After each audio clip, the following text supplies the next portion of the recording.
క్రీస్తునాథుని యందు ప్రియ సహోదరి సహోదరులారా, యెషయా గ్రంథము 50వ అధ్యాయము 4వ వచనం నుండి 9వ వచనం వరకు ఈ దేవుని సేవకుడు అనుభవించిన శ్రమలను కష్టాలను ఎలా భరించాడు అనే విషయాన్ని నేటి మొదటి పట్టణంలో చదువుకుంటున్నాం. ప్రభు అయిన దేవుడు నాకు జ్ఞానమును దయచేసెను, నేను అతనికి అడ్డు చెప్పలేదు, అతని మాట పెడచెవిని పెట్టలేదు. యేసు ప్రభు గురించి యెషయా ప్రవక్త ఎంతో గొప్పగా రాశాడు. ఆయన ఏ విధంగా తండ్రి చిత్తాన్ని పాటించాడో రాసి ఉన్నాడు. ప్రియమిత్రులారా, యేసు ప్రభు తండ్రికి అడ్డు చెప్పలేదు, తండ్రి చిత్తానుసారంగానే ఈ లోకంలో జీవించి ఉన్నాడు. నన్ను మోదువారి నా వీపును అప్పగించుదని, వారు నా గడ్డపు వెంట్రుకలను లాగివేచుండగా నేను ఊరకుంటిని. నా మొగం మీద ఉమ్మువేసి నన్ను అవమానించుండగా నేనేమి చేయనైతిని. యేసుక్రీస్తు ప్రభు ఈ లోకములో తన శత్రువు నుండి అనేక అవమానాలను ఎదుర్కొన్నాడు, వేదనలు ఎదుర్కొన్నాడు, హింసలు ఎదుర్కొన్నాడు. చివరికి శత్రువుల చేతుల్లో ప్రభు చనిపోయాడు. ప్రభు ఎప్పుడు కూడా ప్రతిఘటించలేదు, వారిని దూషించలేదు, నిందించలేదు, వారి మీద దాడి చేయలేదు. వాటన్నిటిని కూడా ఎంతో ఓర్పుతో సహనముతో భరించాడు. మన జీవితంలో కూడా మన శత్రువులు మనల్ని అవమానపరుస్తూ ఉంటారు, మన శత్రువులు మన పతనము కోసం వేచి ఉంటారు. మనము ప్రభుని చూసి నేర్చుకోవాలి. ప్రభు వలె మనము కూడా వాటిని భరించటానికి, మన జీవితాన్ని ప్రభుకు సమర్పించుకోవటానికి ప్రయత్నం చేయాలి. ప్రియా మిత్రులారా, ప్రభు అయిన దేవుడు నన్ను ఆదుకొనును గాన వారు కలిగించు అవమానములు నన్ను బాధింపజాలవు.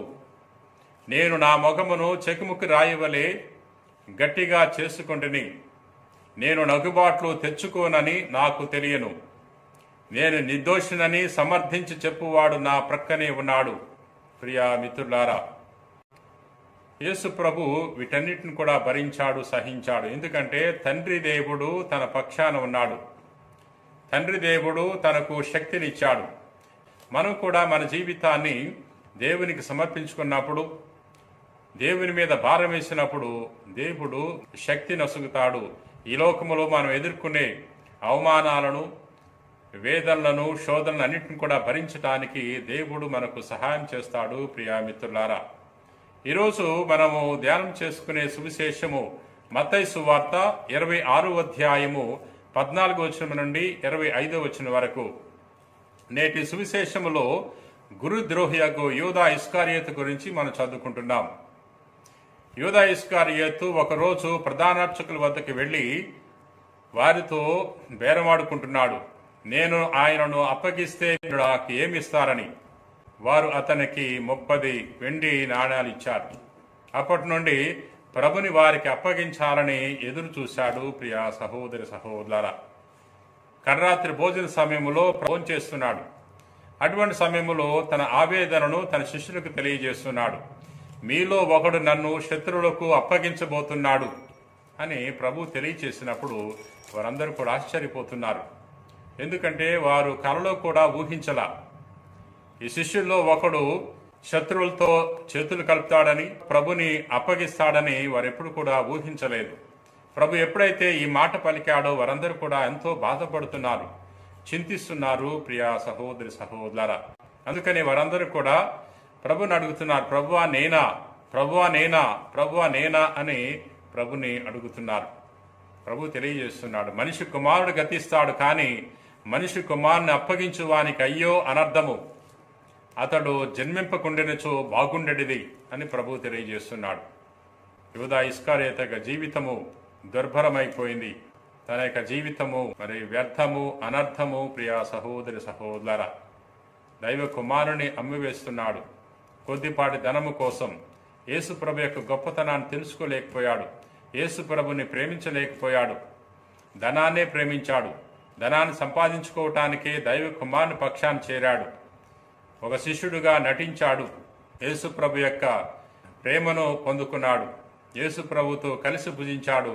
యేసు ప్రభు యొక్క బోధలు ఆలకించాడు, అద్భుతాలు చూశాడు. కానీ తన దృష్టంతా కూడా ధనం మీద ఉందా కానీ ప్రభువు మీద తాను దృష్టిని పెట్టలేకపోయాడు. అందుకనే ధనము తనను ఇటువంటి ఘోరమైన పాపాలు చేయటానికి పురుగొల్పింది ప్రియా సహోదరి సహోదరులారా. మన జీవితంలో ధనానికంటే దైవ కుమారునికి ఎక్కువ ప్రాముఖ్యతనివ్వాలి. ధనాన్ని దయచేయువాడు దేవుడే. అందుచేత మన దేవుణ్ణి మనము ప్రార్థించినప్పుడు, ఆరాధించినప్పుడు, ఆయన పక్షాన్ని మనం ఉన్నప్పుడు తప్పకుండా ప్రభు మనకు కావలసిన అన్నిటిని కూడా దయచేస్తాడు. ప్రియమిత్రులారా, ఇక్కడ యూదా ఇస్కరియోతు నమ్మక ద్రోహం చేశాడు. తన గురువుకి వెన్నుపోటు పొడిచాడు, మోసం చేశాడు. మనము మన జీవితంలో ఇతరులకు నష్టం కల్పించినప్పుడు, ఇతరులను మోసం చేసినప్పుడు మనము ప్రభుని మోసం చేసినట్లే. మన జీవితంలో ఇతరులను మనము నిందించినప్పుడు, వేధించినప్పుడు, అవమానించినప్పుడు ప్రభుని వేధించినట్లే, అవమానపరిచినట్లే ప్రియా సహోదరి సహోదరులారా. కాబట్టి మనము ఇతరులకు ఎప్పుడు కూడా మంచి చేయటానికి, ఇతరులను ప్రేమించటానికి ప్రయత్నం చేయాలి. ప్రియా సహోదరి సహోదరులారా, ప్రేమ కలిగిన ప్రభువా, దయగిన సర్వేశ్వర ప్రభా, ఈరోజు నీ వాక్యము ద్వారా మాతో మాట్లాడినందుకు నీకు వేలాది వందనాలు ప్రభా. నేటి మొదటి పట్టణములో ప్రభు యొక్క సేవకుడు పొందుకున్న శ్రమలను, బాధలను గురించి ధ్యానం చేసుకుంటున్నాం ప్రభా. నీ ప్రియ కుమారుడు మా యేసుక్రీస్తు ప్రభు వేదనలను, అవమానాలను భరించాడు, హింసలను సహించి ఉన్నాడు. మా జీవితంలో మేము ఎదుర్కొనే ఇటువంటి వేదనలను, శ్రమలను, అవమానాలను మేము సహనముతో, ఓర్పుతో భరించడానికి కావలసిన ఆత్మశక్తిని, మానసిక శక్తిని ప్రసాదించమని ప్రార్థన చేయుచున్నాం ప్రభువా. నేటి సువిశేషములో యూదా ఇస్కరియోతు ధనం మీద వ్యామోహం పెంచుకుని దైవ కుమారుని అమ్మివేస్తున్నాడు.